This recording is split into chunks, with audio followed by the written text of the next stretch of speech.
नमस्कार दोस्तों, मैं हूं हरे कृष्ण साहनी और आप देख रहे हैं चैनल सुपर कृष्ण 11।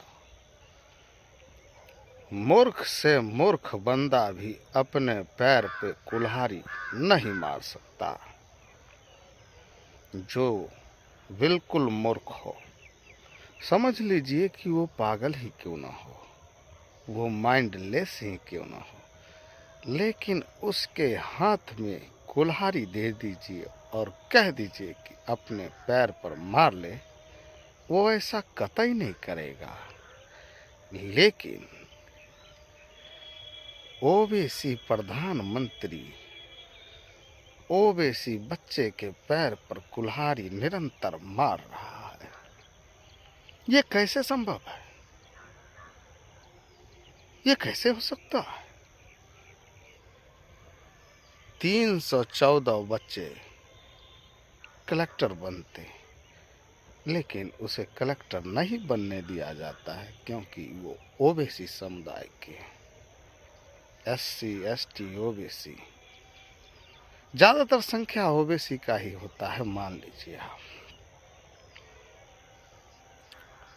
16 नवंबर 1992 मंडल वर्सेस कमंडल, मंडल कमीशन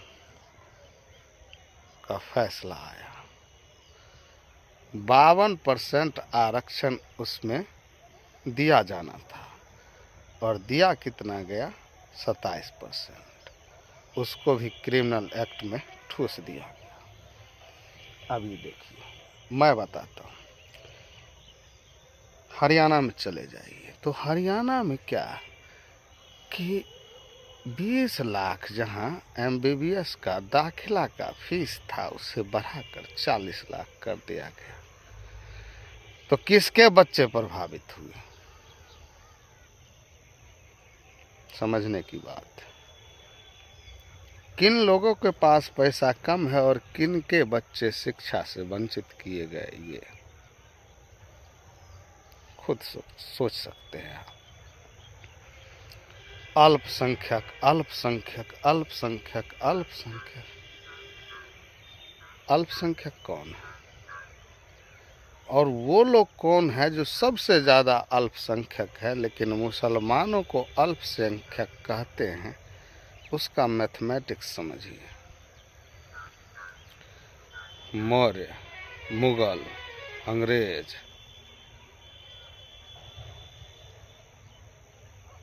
मौर्य के बाद मुगल। जब मुगल भारत में आया, जब मुगल भारत में आया तो उस समय मुसलमानों की परिस्थिति क्या थी? एक भी नहीं भारत में।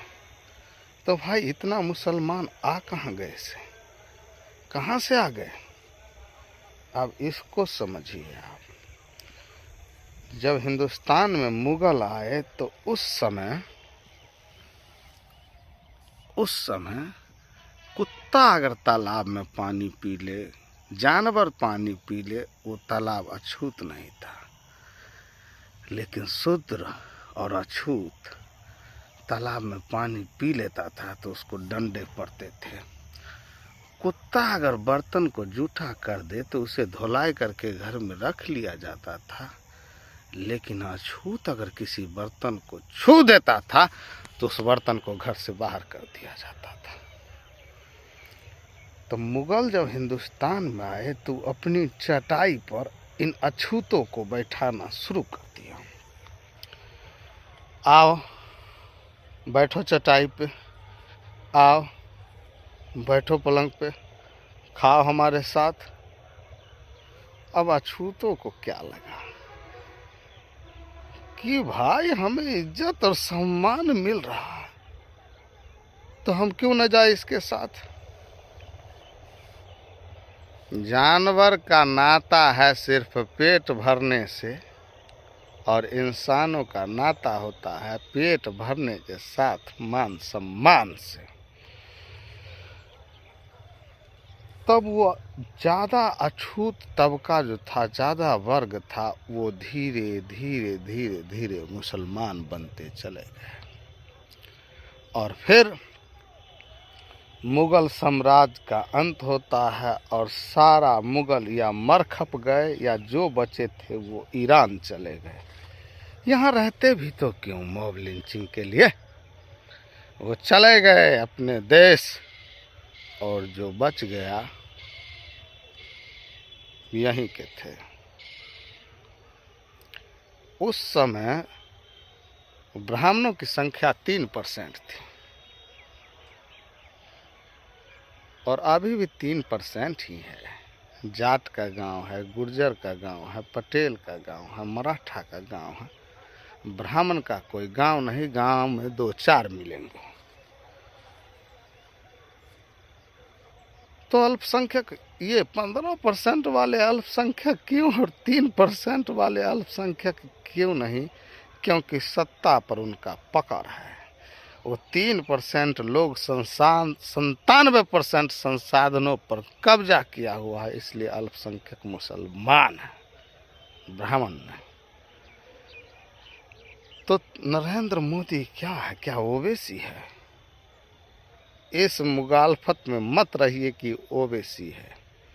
वो ओवैसी का फोटो कॉपी है, उसका मुखौटा है। असली मालिक आरएसएस है, जो ब्राह्मणवादी सोच का है, मनुवादी सोच का है।